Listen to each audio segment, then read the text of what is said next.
Hello everyone, welcome to Business Studies class 11 or plus PU. Chapter is Business Service and topic is Insurance. So, we already, in general meaning, we know about insurance. Uh, there are many types of insurance, life insurance and general insurance like that. So ಇವತ್ತು ನಾವೇನು ಮಾಡೋಣ, insurance ಅಂದರೆ ವಿಮೆ. Insurance ಅನ್ನೋ ಒಂದು topic ವಿಮೆ ಬಗ್ಗೆ ತಿಳ್ಕೊಳ್ತಾ ಹೋಗುವ, ಅದರ ಕಾರ್ಯಗಳು ಏನೇನು ಅಂತ, ಫಂಕ್ಷನ್ಸ್ಗಳು ಯಾವ್ಯಾವುದು ಅನ್ನೋದ್ರ ಬಗ್ಗೆ ಇವತ್ತಿನ ಒಂದು ಕ್ಲಾಸ್ನಲ್ಲಿ ನೋಡ್ತಾ ಹೋಗುವ. Insurance is a life is a full of uncertainties. The chance of occurrence of an event causing losses are quite uncertain. There are risks of death and disability for human life, fire and burglar risk for a property, perils of the sea for shipment of goods and so on. If any of these take places, the individuals and or organizations may suffer a great loss, sometimes beyond their capacities to bear the same. It is to minimize the impact of such uncertainties that there is a need for insurance. So ಏನಾಗುತ್ತೆ, insurance ಅಂದರೆ ನಮ್ಮ ಒಂದು ಜೀವನ full of uncertainty, ಏನಾಗುತ್ತೆ ಅನಿಶ್ಚಿತತೆಯಿಂದ ಕೂಡಿದೆ ಅಂತ. ಏನು ಆಗತ್ತೆ ಅನ್ನೋದನ್ನ ಯಾರೂ ಕೂಡ ನಿಖರವಾಗಿ ಹೇಳಲಿಕ್ಕೆ ಸಾಧ್ಯ ಇಲ್ಲ. ಯಾಕಂತಂದರೆ ಒಂದು ಸೆಕೆಂಡಲ್ಲಿ ಏನು ಬೇಕಾದ್ರೂ ಬದಲಾವಣೆಗಳು ಆಗ್ಬೋದು ಅಂತ. ಭೂಕಂಪಗಳಾಗಬಹುದು, ಅಥವಾ ಯಾವುದೇ ರೀತಿ ಚಂಡಮಾರುತಗಳು ಬರಬಹುದು, ಅಥವಾ ಆಕ್ಸಿಡೆಂಟ್ಗಳಾಗಬಹುದು, ಯಾವುದೋ ಪ್ಲೇನ್ ಕ್ಲಾಶಸ್ ಆಗಬಹುದು. ಸೊ ಯಾವ ಒಂದು ಇದನ್ನು ಕೂಡ ನಾವು ನಿಖರವಾಗಿ ಹಿಂಗೆ ಆಗತ್ತೆ ಜೀವನ ಅಂತ ಹೇಳಲಿಕ್ಕೆ ಆಗಲ್ಲ. ಸೊ ಅಂಥ ಟೈಮ್ಗಳಲ್ಲಿ ಏನು ಮಾಡುವಂಥದ್ದು, ಇನ್ಶೂರೆನ್ಸ್ ಅನ್ನೋದು ಇದ್ರೆ ಆ ಒಂದು ಉಂಟಾಗುವಂತಹ ಆರ್ಥಿಕ ನಷ್ಟ ಏನಿರ್ತದೋ ಅದನ್ನ ಕಡಿಮೆ ಮಾಡಲಿಕ್ಕೆ, ಅದನ್ನ ಭರಿಸಲಿಕ್ಕೆ ಏನಾಗುತ್ತೆ, ಒಂದು ಉತ್ತಮವಾದಂತಹ ಸಾಧನ ಅಂತಂದ್ರೆ ಇನ್ಶೂರೆನ್ಸ್. ಸೊ ಇನ್ಶೂರೆನ್ಸ್ ಏನೇನು ಕೆಲಸಗಳನ್ನ ಮಾಡುತ್ತೆ, ಫಂಕ್ಷನ್ಸ್ ಆಫ್ ಇನ್ಶೂರೆನ್ಸ್. ಸೊ ಯಾವ್ಯಾವೆಲ್ಲ ಕಾರ್ಯಗಳನ್ನ ಇನ್ಶೂರೆನ್ಸ್ ನಿಭಾಯಿಸುತ್ತೆ ಅಂತ. First one, providing certainty. Insurance provides certainty of a payment for the risk of loss. There are uncertainty of happenings of time and amount of loss. Insurance removes these uncertainties and the assured receives the payment of loss. The insurer charges premium for providing the certainty. So ಏನಾಗುತ್ತೆ ಇಲ್ಲಿ, insurance ಏನು ಮಾಡುತ್ತೆ, ಯಾವುದೇ ರೀತಿಯಾಗಿ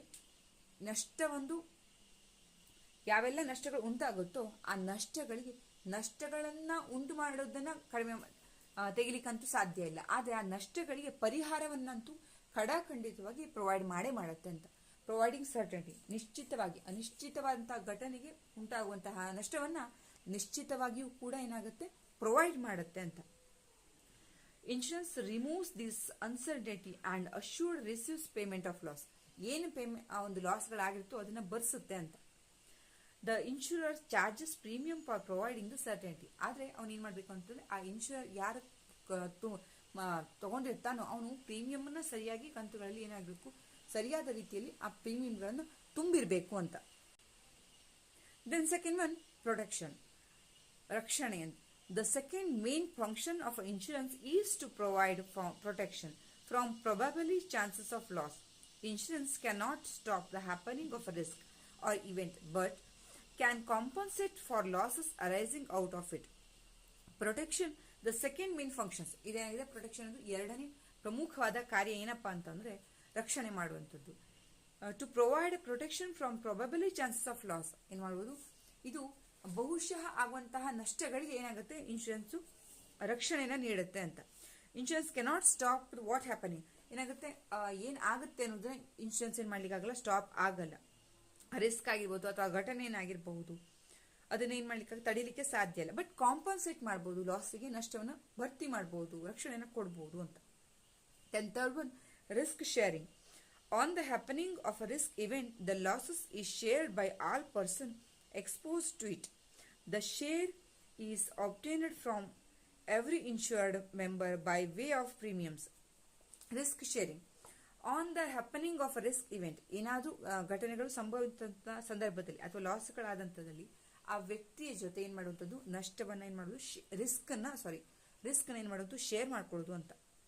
ಅಥವಾ ಲಾಸ್ಗಳನ್ನ ಏನು ಮಾಡೋದು, ಆ ಇನ್ಶೂರೆನ್ಸ್ ಕಂಪನಿ ಇನ್ಶೂರೆನ್ಸ್ ಮಾಡುವಂಥವ್ರು ಏನು ಮಾಡುವಂಥದ್ದು ಆ ನಷ್ಟವನ್ನು ರಿಸ್ಕ್ ಅನ್ನು ಏನು ಮಾಡ್ಬೋದು ಶೇರ್ ಮಾಡ್ಕೋತಾರೆ ಅಂತ. Obtained from every insured member by way of premiums ಏನಾಗುತ್ತೆ ಆ ಒಂದು ಕಂತಿನ ಒಂದು ಪ್ರೀಮಿಯಂ ಅನ್ನ ತುಂಬ್ತಾ ಇರುವಂತಹ ವ್ಯಕ್ತಿ ಯಾರು ಎದುರಿಸ್ತಿರ್ತಾರೋ ಆ ವಿಮೆ ಒಪ್ಪಂದಕ್ಕೆ ಒಳಪಟ್ಟಂತಹ ವ್ಯಕ್ತಿ ಏನ್ ಮಾಡ್ತಾನೆ ವಿಮಾ ಕರ್ತನ ಜೊತೆ ಏನ್ ಮಾಡುವಂಥದ್ದು ಆ ಇರುವಂತಹ ರಿಸ್ಕ್ ಅನ್ನ ಏನ್ ಮಾಡುವಂಥದ್ದು ಹಂಚಿಕೆಯನ್ನು ಮಾಡ್ಕೊಳ್ಳುವಂಥದ್ದು ಅಂತ.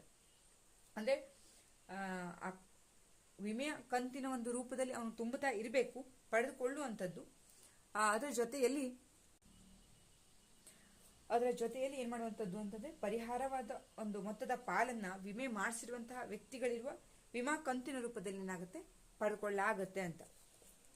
Then fourth one, assist in a capital formation.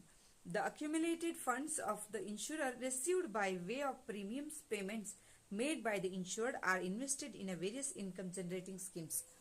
ಏನ್ ಮಾಡುವಂಥದ್ದು ಆ ಒಂದು ಇನ್ಶೂರೆನ್ಸ್ ನ ಬೇರೆ ಬೇರೆ ವ್ಯಕ್ತಿಗಳಿಂದ ಪಡೆದಂತಹ ಇನ್ಶೂರೆನ್ಸ್ ನ ಅಮೌಂಟ್ ಏನಿರುತ್ತೋ ಅದು ಕಂಪನಿ ಏನ್ ಮಾಡುತ್ತೆ ಅಂತಂದ್ರೆ ಆ ಒಂದು ಬೇರೆ ಒಂದು ರೀತಿಯ ಒಂದು ಒಳ್ಳೆಯ ಯೋಜನೆಗಳಿಗೆ ಬಂಡವಾಳವನ್ನು ತೊಡಗಿಸ್ಕೊಳ್ಳಿಕ್ಕೆ ಇದು ಕಾರಣ ಆಗುತ್ತೆ ಅಂತ.